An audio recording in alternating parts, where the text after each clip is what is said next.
Okay, guys.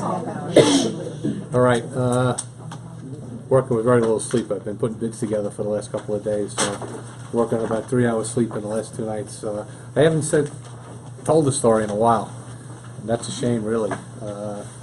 I will tell you I'm blown away by the fact that I'm sitting up here watching the energy in the room, and due to just a couple of curveballs over the last couple of years, I've been limited to what I could put into Contractors for Kids, whereas the first 8 or 9 years it was 110%. But I want to talk about how Contractors for Kids started, how we put this whole thing together, kind of where we got to having a room full of people here tonight. And it started before Contractors for Kids started. It started here at Stalco Construction.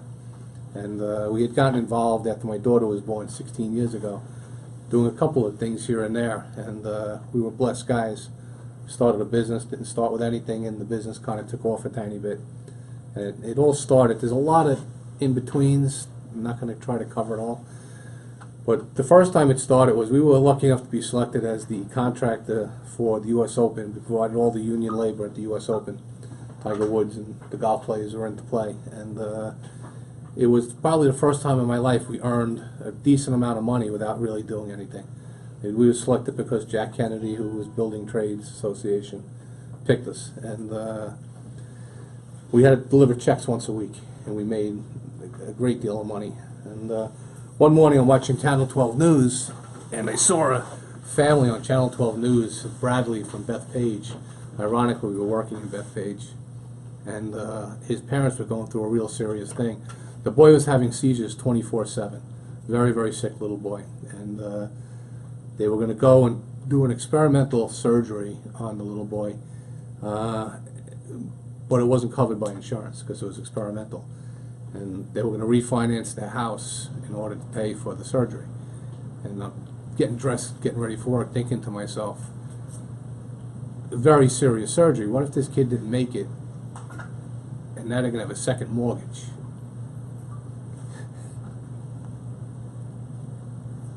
So, driving to work, I'm thinking, can't let that happen. So I came in, and my partner was in his room, and I went to him and said, we got to pay for this surgery. We got to. This is what happens when you have no sleep. I really expected him to say no. You know, it was $88,000 of surgery. And he said yes. And we didn't want to meet the family. We weren't into that at the time. We just wanted to help. They have enough to worry about. They don't need anything more than the money, right?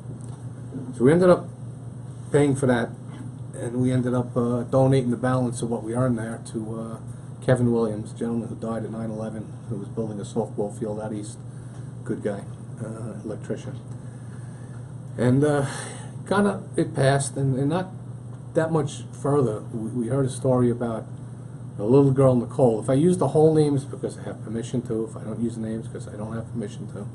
Little girl Nicole fell into a swimming pool at 9 years old, and she was, her brain was pretty fried, and the parents were going through every opportunity and trying everything they could try. And the one thing they wanted to try that they couldn't afford was oxygen treatments, going into a hyperbaric chamber and getting oxygen. And it was about $10,000 a month to do this, which is a shame. I'm a diver, I know it doesn't really cost that, but that's what they charge. And it's funny because we sat down, my partner and I, and we said, we didn't think we were going to help the girl. You know, we realized then that we really can't help the kids. You know, the doctors do that and God does that.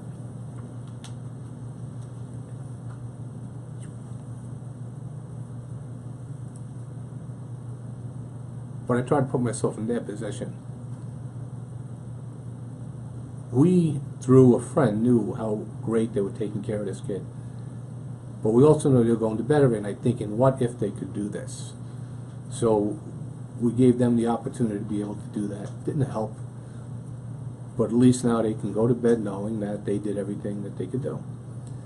And a few ins and outs, different things we get involved with. We hear in the community, people would come to us. And then there was a little girl, Crystal Schmidt, from out east, and she was a girl with cancer, a really sick little girl, near the end of life. And we didn't have CFK at the time, And a buddy of mine, Steve, called me and said they want to get this girl to Disney World, at Disneyland down in Florida, and they're having trouble with the paperwork. So I'm friends with Marty Lyons. I called Marty, said, Marty, I got this kid, you know, we got to get her there. She's near the end of life. And Marty's great. He's like, well, send her tomorrow, you know.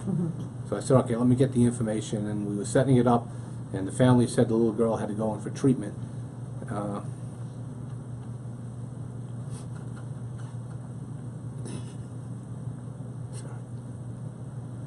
So they delayed the trip by 3 weeks. And the Wednesday before she was supposed to leave, they had a big fundraiser out in Longwood, and we went out there to try to raise some money for the rest of the family to go. Marty sent the family, but she had siblings and grandparents, so we were trying to raise some money to send everyone down.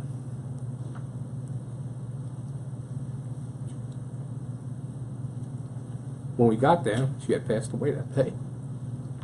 So I realized that when a kid gets sick and they come to work now to the gifting committee, back then it was just my partner and myself, you don't have a lot of time. You know, so when we put the gifting committee together originally, it was okay to make a mistake. I'd rather fund the 9 people that need it quickly and make a mistake on the 10th than to delay the first 9. Because you learn with a story like that you don't have as much time sometimes as you think you have.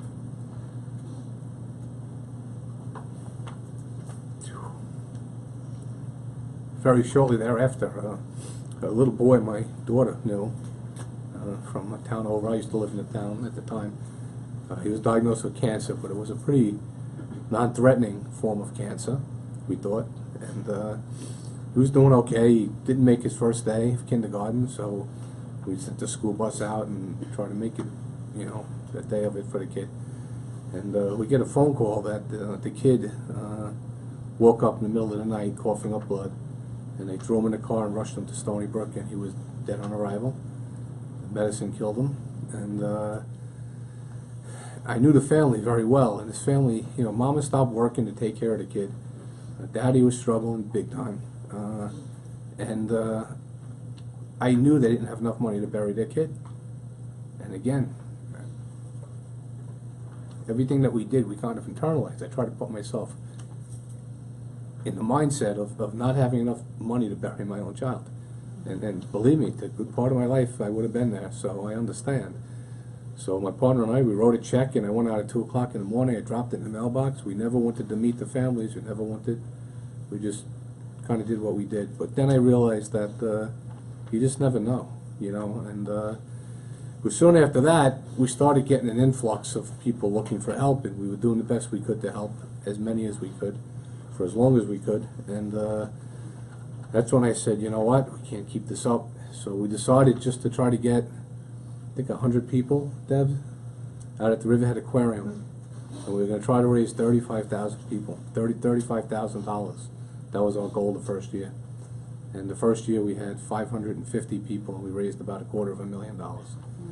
And that was kind of the beginning of Contractors for Kids. And it's a really good organization. You know, it's you know, we're not there to help the kids. We can't do that. That's doctors and God, you know. And but the family gets impacted so much. The you know, it's such a family-oriented illness when the kid is so sick. And we just try to let the family know we're there. It's a financial assistance, of course. It's also someone they can call. It's that they're not alone, that there's people they've never met really care for them. I tell a story of when I look at CFK and what we do, there's so many stories through the years, just so many kids, and so many kids we've lost, so many kids that got better, and it's a bittersweet. You know, it sucks to have to come here to a room like this with a bunch of great people and do what we do. It sucks. I wish there wasn't a need for it, but there is, and it's a growing need. A lot of sick kids on the island. But I tell a story of a couple who we had met who had lost a child to cancer, and the baby died very young. And the father, Brian, great guy, he very guilt-ridden because he couldn't spend as much time with his son at the end of life. He had to work, bills to pay more than ever, and he just wasn't around as much as he would like to have been. And I really think it, you know, as a parent, you should have a right to be with your child if you choose to be, as the child approaches end of life. Anyway, we had gotten involved with them, and I was at the dinner one night with him and his wife, and Brian explained to me that she was pregnant again, which I thought it was bittersweet, but it was great. And baby was a baby. He was 3 years old, I guess, and he started getting an ear infection. And the first baby, that's how it started, with what they thought was an ear infection. And she called the doctor and said, you know, Sammy has an ear infection, and doctor said, listen, cancer doesn't work that way. Bring the baby in, we'll take a look. And turns out the baby had cancer too.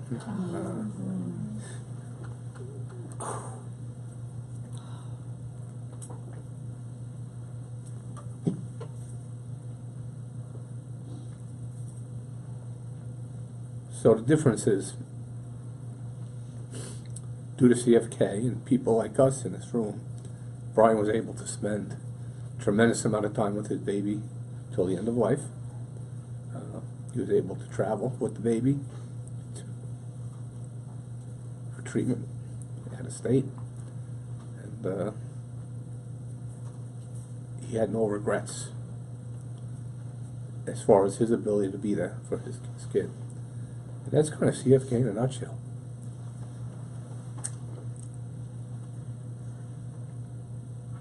Every penny counts. It does, you know. We've had some great kids come through. I mean, I could go on and on about the impact we have. It's been a tough couple of years for me because when I retire, I want to do this full time. You know, I think it's important. But I can't tell you how grateful I am that it runs the way it runs, with just new energy coming aboard all the time, and a lot of the same old energy too, which is great. But CFK came about because anywhere a sick child brings on just the financial stress to the family that's insurmountable. I can't even imagine what the families go through. And if we could be there to help pay a doctor bill if need be, or a mortgage, or a cell phone bill. We had a case, I don't know how many years ago now, probably 8 years ago, the lady who took her kid from Eastern Long Island, took a cab to a train station, took the train into Manhattan, took a subway to a doctor's office. The kid went through a horrendous treatment, and then got back. Going wasn't so bad, coming back was bad. Sick as a dog, feeling like crap, and doing the whole thing all over again. And this lady was an outstanding citizen, struggled, single mom, a lot of and all she needed was a car where she could drive the kid in and pull into the parking lot and take the kid for treatment, and then put the kid in the back seat, stuffed animal, air conditioning, and drive him home, you know. And we were able to do that, you know. And for every one person we help, there's 100 out there that need the help, you know. Right now we're doing great. We have a decent cash reserve. I was out at a meeting, I forget where we were, when we went over the cash reserves. And I hate to say it, I was disappointed. We have too much cash reserves. I'm serious. We always meant to be broke. You know, we have money in, it ain't helping nobody sitting in our accounts. You know, so that's the story of CFK. I'm leaving out an awful lot again. I'm tired, and if this doesn't work, we could do it again. But I don't know if there's any questions about CFK or any thoughts. Feel free to ask. Thank you. Okay.